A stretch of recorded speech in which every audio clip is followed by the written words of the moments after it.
사도행전 16장 11절로 18절 말씀 함께 봉독합니다. 우리가 드로아에서 배로 떠나 사모드라게로 직행하여 이튿날 네아폴리로 가고 거기서 빌립보에 이르니 이는 마게도냐 지방의 첫 성이요 또 로마의 식민지라. 이 성에서 수일을 유하다가 안식일에 우리가 기도할 곳이 있을까 하여 문밖 강가에 나가 거기 앉아서 모인 여자들에게 말하는데 두아디라시에 있는 자색 옷감 장사로서 하나님을 섬기는 루디아라 하는 한 여자가 말을 듣고 있을 때 주께서 그 마음을 열어 바울의 말을 따르게 하신지라. 그와 그 집이 다 세례를 받고 우리에게 청하여 이르되 만일 나를 주 믿는 자로 알거든 내 집에 들어와 유하라 하고 강권하여 머물게 하리라. 우리가 기도하는 곳에 가다가 점치는 귀신 들린 여종 하나가 를 만나니 점으로 그 주인에게 큰 이익을 주는 자라. 그가 바울과 우리를 따라와 소리질러 이르되 이 사람들은 지극히 높은 하나님의 종으로서 구원의 길을 너희에게 전하는 자라 하며 이같이 여러 날을 하는지라. 바울이 심히 괴로워하여 돌이켜 그 귀신에게 이르되 예수 그리스도의 이름으로 내가 네게 명하노니 그에게서 나오라 하니 귀신이 즉시 나오니라. 아멘. 드로아에서 환상을 통해서 성령의 음성을 듣고 바울 일행은 배를 타고 네아폴리, 그러니까 지금의 나라로서는 터키 남부에서 배를 타고 이제 유럽, 그리스 지방, 지금의 그리스인 마게도냐의 첫 성이었던 빌립보라는 도시, 빌립보라는 성에 들어가게 됩니다. 이 빌립보에 도착한 첫 안식일이 되었는데 그때 기도할 기도처를 찾아서 이제 밖으로 나가게 됩니다. 거기서 두아디라시에서 이제 자색 옷감 장수를 하는 루디아라는 그런 여인을 만나게 됩니다. 일반적으로 보통 이제 바울이 도시에 들어가면 첫 번째 찾는 곳이 어디였냐면 해당이었어요. 주로 해당에 들어가서 복음을 전하고, 그러니까 해당이라는 건 보통 유대인들이 모이는, 해당은 이제 성전이 없는 곳에, 예루살렘 밖에는 성전이 없으니까 성전이 없는 곳에 도시에 유대인이 10명만 넘으면 해당 하나를 이렇게 만들어서 거기서 이제 안식일에 모여서 말씀도 읽고 이제 우리로 말하면 예배, 주일 예배 드리는, 안식일 예배 드리는 거죠. 그런데 아마 빌립보 도성에 그 유대인들이 10명도 안 됐다라는 말은 아닌 것 같고, 이 빌립보 도시가 반유대 정서예요. 유대인들이 싫어해요. 그러니까 아예 도시에서 해당 짓는 것을, 해당으로 모이는 것을 아마 반대했고, 그래서 아마 해당이 없었던 것 같아요.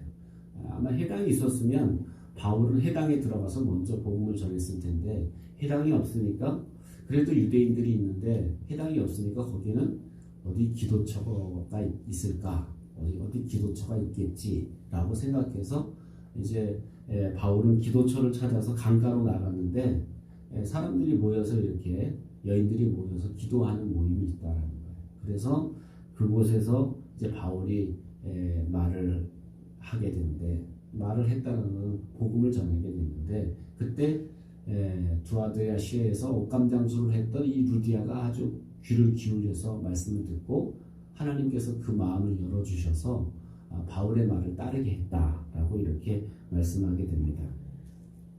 그래서 어떻게 보면 그 루디아가 이 말씀을 잘 듣더니 결국 자기 집으로 초대해서 온 가족이 그리스도를 믿고 세례받는, 그러니까 어떻게 보면 이건 큰 축복이에요. 우리는 평생 동안 가족 보호만을 위해서 기도해도 가족이 돌아올까 말까 하는데, 이 루디아는 그냥 평소에 물론 기도하고 있겠죠. 이 기도처에 모여서 기도했으니까. 이 기도했던 이 루디아라는 여인은 어떻게 보면 한순간에 바울을 만나더니 가족 전체가 다 예수 믿고 세례받는 그런 축복을, 놀라운 축복을 얻을 수 있었다라는 겁니다. 뿐만 아니라 루디아는 자기 집의 사도들을 강권해서 우리 집에 머물러 주십시오. 우리 집에 그 당시로서는 그 자주 옷감 장사라는 건 뭐냐면 자주 옷은 누가 입냐면 신분이 높은 사람들이 입는 거예요. 그러니까 귀족들을 대상으로 이렇게 옷감 장수를 하기 때문에 재정적으로는 아마 이렇게 오늘로 말하면 포목상인데 아주 이렇게 그 귀족들을 상대로 장사를 하기 때문에 어떻게 보면 재정적으로는 넉넉한 그런 가정이었다고 보게 되고, 그러니까 집이 규모가 있고 사이즈가 있으니까 그 집에 사도들 바울 일행을 다 모시고 그 집에서 이제 빌립보에서 선교 활동을 하는 동안은 모든 것을 어떻게 보면 물신양면으로 도왔다라는 거죠.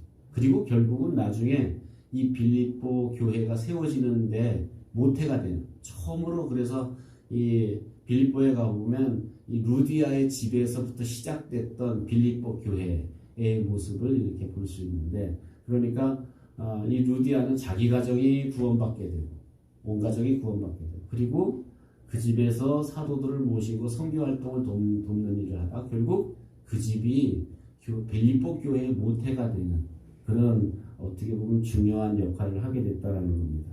오늘 우리가 이렇게 한번 생각해 볼 수 있습니다. 나와 나의 가정이 어떻게 하면 이렇게 주님 앞에 더 크게, 더 아름답게, 더 복되게 쓰임 받을 수 있을까? 어떻게 하면 루디아는 이렇게 쓰임 받을 수 있었을까? 우리가 한번 생각해 볼 수 있습니다. 저는 루디아가 쓰임 받을 수 있었던 것은 뭐냐면 신실하게 하나님을 잘 믿었다라는 거예요. 그리고 늘 기도하는 사람이었다. 그래서 기도의 자리에 있었기 때문에 아무리 장사하는 사람이니까 바빠서 나는 장사 사업 때문에 바빠서 나는 기도할 시간이 없다라고 핑계를 댔다면 아마 바울을 만나지 못했을 거예요.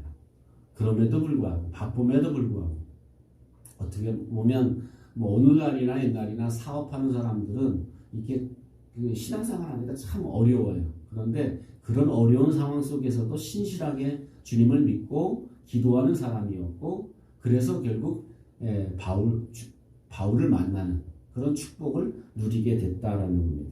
그리고 자기 집을 오픈해서, 자기 집을 개방해서 사도들을 모시고 또 그 집에서 교회가 시작될 수 있도록 이렇게 어떻게 보면 자기 집을 이렇게 오픈하고 개방할 수 있었던 것, 이것이 어떻게 보면 이런 하나님의 마음을 보았기 때문에 루디아의 집이 그렇게 하루에 다 예수 믿고 또 세례받는 이런 가족복음화의 놀라운 축복을 누릴 수 있었다라는 생각이 듭니다. 오늘 저와 여러분이 늘 기도의 자리에 서서 주님을 만나고 뿐만 아니라 그 기도의 자리에서 주님을 만남으로 하나님의 놀라운 축복을 덧입는 여러분 되시기를 주님의 이름으로 축원합니다. 기도하겠습니다. 이 시간 함께 기도할 때 하나님, 기도의 자리에서 루디아가 바울을 만나서 복음의 일꾼이 되었던 것처럼 오늘 우리가 기도의 자리에서 주님을 만나고 기도의 자리에 항상 서는 저희들이 되게 해달라고 기도하고 여러분 자신의 기도 제목을 놓고 기도합니다.